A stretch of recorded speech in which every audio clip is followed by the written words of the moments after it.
blasphemy. All right, let's watch this, and then we'll go to Ron Hosko. Should you have Secret Service protection now? Well, we're getting the biggest crowds. You know, last night we had 8,000 people in Virginia. We had 20,000 people in Dallas, Texas. We had 35,000 people in Mobile, Alabama, and 20,000 in Oklahoma. And I know this, if I was a Democrat, they'd have it. But it's really up to them. They know what they're doing. And I assume they're doing the right thing. I would hope they're doing the right thing. All right, ladies and gentlemen, joining us now is Ron Hosko, president of the Law Enforcement Legal Defense Fund and former assistant director of the FBI. Ron, welcome. I appreciate you coming on. Newsmax reported over the weekend exclusively that Donald Trump and Ben Carson were going to get Secret Service protection because of threats to Donald Trump. You know, he's got the Mexican drug lords after him for one, and ever since his statements on Muslims, Ben Carson's threats have grown enormously. So I believe from what we now hear, it's only a matter of time. The request has been made to the Department of Homeland Security, and then it goes to a congressional committee. But by next week, they hope both will have Secret Service protection. Your take on that? Well, it's probably appropriate at this time. They are both candidates who are gathering a large percentage of the vote. Secret Service is used to reallocating its resources to support the run-up to the elections and this process.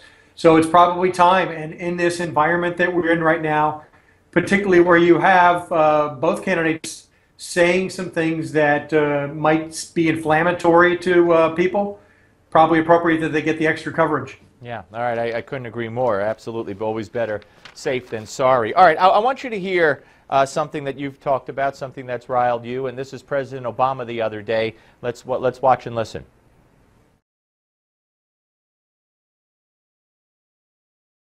Did you know about Hillary Clinton's use of private email server? No. While she was Secretary of State? No. Do you think it posed a national security problem? I don't think it posed a national security problem. I think that it was a mistake that she's acknowledged. All right. I mean, you know, here's a president, Ron, who, when it comes to any case, he always prefaces it by saying, I can't comment. You know, it's my policy not to comment on any ongoing investigation or criminal proceeding. Yet he has weighed in on Trayvon Martin at the time while it was ongoing, and other cases. The cops acted stupidly. You know what side he's on. But on something of this level, why on earth would he say what he said? It has the feeling that he knows exactly what the stopping point ought to be. He talks about the stopping point, and then he keeps talking. So it has the feeling like he wants to influence the process, like he wants to put his thumb on the scale, which is the opposite of what he says he wants to do. When he does that, this is a person of incredible power and influence across the United States. People are listening to this president. All right. Well, you're, as assistant director, former assistant director of the FBI, what influence does a statement like that have, or could have, or if any, you tell me, on those career FBI members who are conducting this investigation? I think, and what we read in the New York Times on Friday, that people at the FBI were hot about it. Right. Beyond that, I don't think it is going to have an influence on how they conduct the investigation, how they focus it, how they refine, who they talk to, the timetable to do any of that. Trust me when I tell you that this investigation is being very closely watched by the director or monitored by him, that they have senior people at every level doing the work, looking at the outcomes, deciding on what path they ought to follow. There are complexities in this, and you can see it in government all over the place, where there are going to be layers that the FBI is going to have to penetrate to find out, to get to that kernel of truth on what happened here. And I think those complexities, those layers, will be as much trouble as anything else.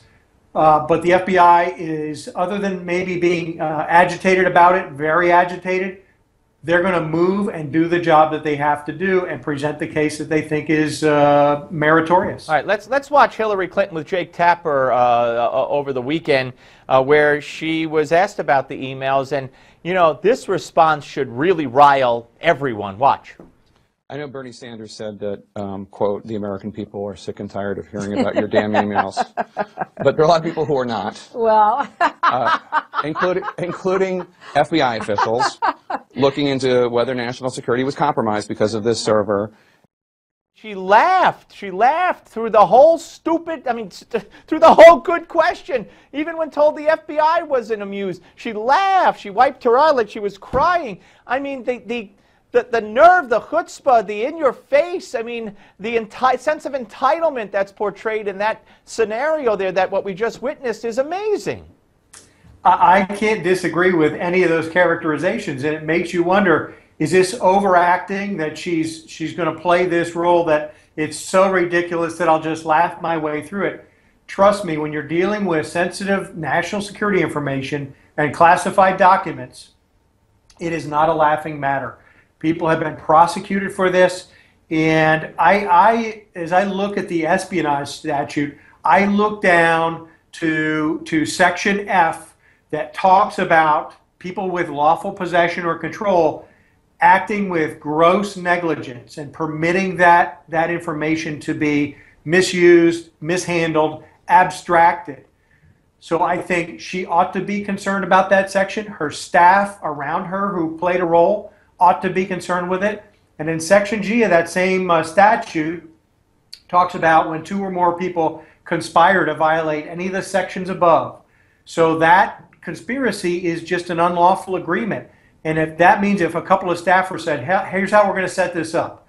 We'll read classified and we'll send her an email on the unclassified system that she set up. Boom. I think people have a serious problem. Well, I just, as a layman, can't imagine when I see the people that have come forward, the whistleblowers from NSA and others that have gone to jail, lost their careers, lost their life savings defending themselves for one missing email that they weren't even accused of, that they purposely did away with, it just was missing, and they suffered penalties. I just can't fathom how this woman doesn't go to jail, but that's just me. Quickly, the CIA, the head of the CIA now has been hacked by a teenager? How big is that? Well, I heard that today, and frankly, like with Hillary's private server, these are huge targets for foreign counterintelligence people and for domestic hackers just having fun to prove a point. So I think it's not a concern if it's his personal email and there's just personal information on it. It's a big concern if something sensitive was in there inappropriately and it got exfiltrated. Yep, we live in a different world. Listen, I thank you very much, Ron. Thank you for your time.